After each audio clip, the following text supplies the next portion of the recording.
accueillie cet après-midi revêt une grande importance en ce sens qu'elle consolide les fondations d'une collaboration qui s'annonce très prometteuse entre le Sénégal et l'Institut mondial pour la croissance verte. Créé en tant qu'organisation internationale le 20 juin 2012 à Rio de Janeiro, au Brésil, l'Institut mondial pour la croissance verte a pour objectif principal, je sais que vous y reviendrez, de promouvoir le développement durable dans les pays les moins avancés, notamment ceux qui sont les plus vulnérables aux effets négatifs des changements climatiques. La ratification par l'État du Sénégal dès novembre 2014 de l'accord d'établissement portant création de l'Institut mondial pour la croissance verte s'inscrit en droite ligne de la politique définie par le chef de l'État, son Excellence M. Macky Sall, et dont la mise en œuvre est assurée par le ministère de l'Environnement et du Développement durable. C'est sans doute cet engagement politique au plus haut niveau qui a valu au Sénégal d'être élu en septembre 2016 comme membre du bureau du Conseil de l'Institut mondial pour la croissance verte pour un mandat de 2 ans. La protection de l'environnement est sans doute l'un des défis majeurs de ce siècle. Les changements climatiques représentent pour l'humanité tout entière un danger qui appelle une action globale et concertée.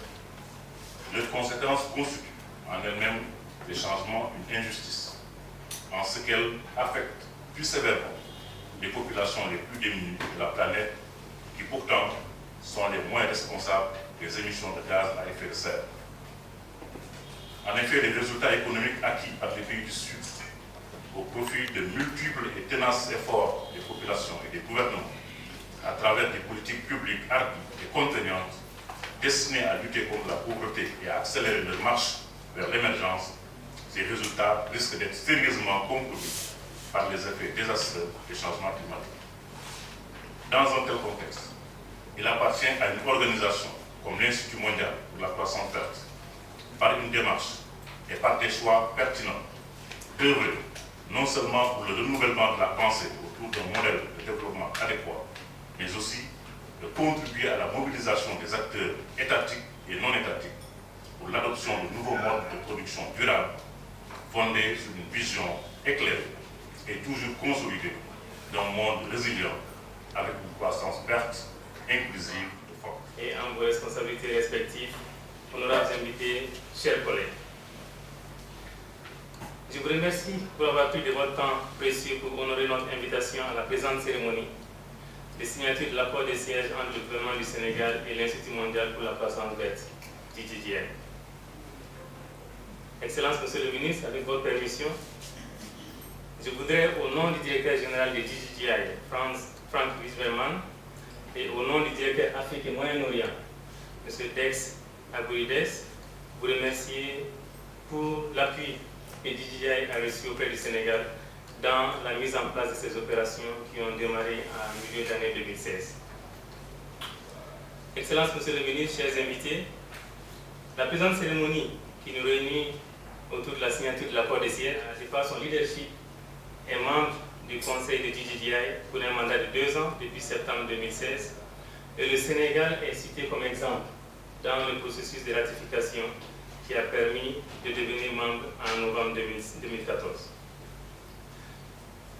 Excellence, Monsieur le ministre, chers invités,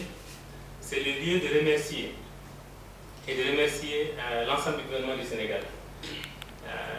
J'aimerais peut-être faire mention de l'accord de siège avec l'Institut mondial pour la croissance verte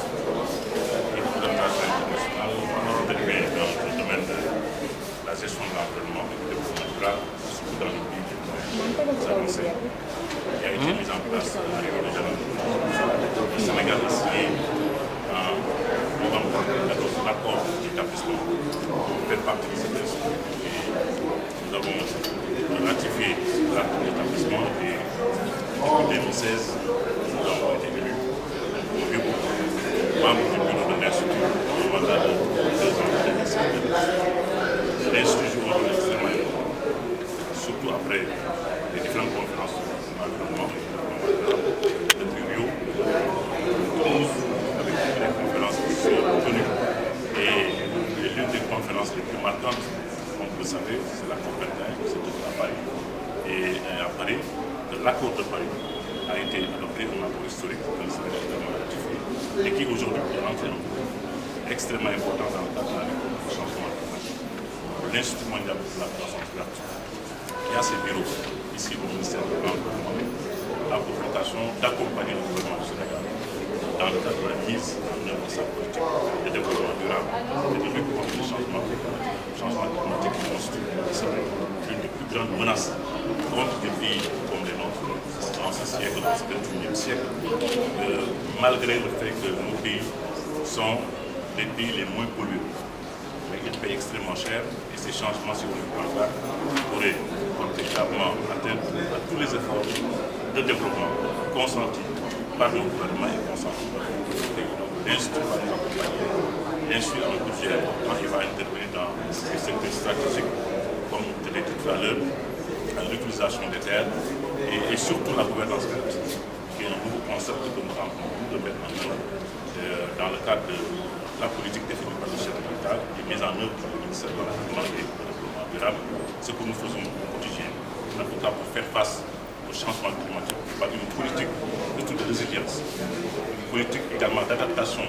à ces changements. Et dans cette politique-là, nous voulons nous réjouir de l'accompagnement de l'Institut qui va mobiliser 85 millions de dollars pour mettre en œuvre justement ces objectifs au Sénégal, et le représentant de l'Institut vient de dire tout à l'heure qu'il est capable de mobiliser davantage, voire même de doubler ce montant. Donc c'est un accord aussi extrêmement important qui va permettre à l'Institut d'accomplir ses missions fondamentales au Sénégal. L'accord de siège nous donne cette nouvelle facilitation dans le cadre de son travail, avec le statut accordé au personnel de l'Institut à ses avoirs, et également certaines facilités qui lui permettent d'importer du matériel dans le cadre de ses activités au quotidien au Sénégal. Donc je voulais me féliciter de cet accord et redire aux représentants résidents toute la disponibilité du Sénégal à la communauté. Il s'inscrit dans ce que le gouvernement définit comme priorité dans le domaine de la gestion de l'environnement, dans le domaine du développement durable et surtout dans le domaine de la lutte contre les changements climatiques. Et c'est pourquoi, compte tenu de l'importance de l'Institut, nous avons décidé de lui accorder un accord de siège qui lui donnait les facilités de accompagner le gouvernement et continuer sa mission essentielle au Sénégal et de travailler avec les gouvernements sur les pays les moins avancés qui ont davantage besoin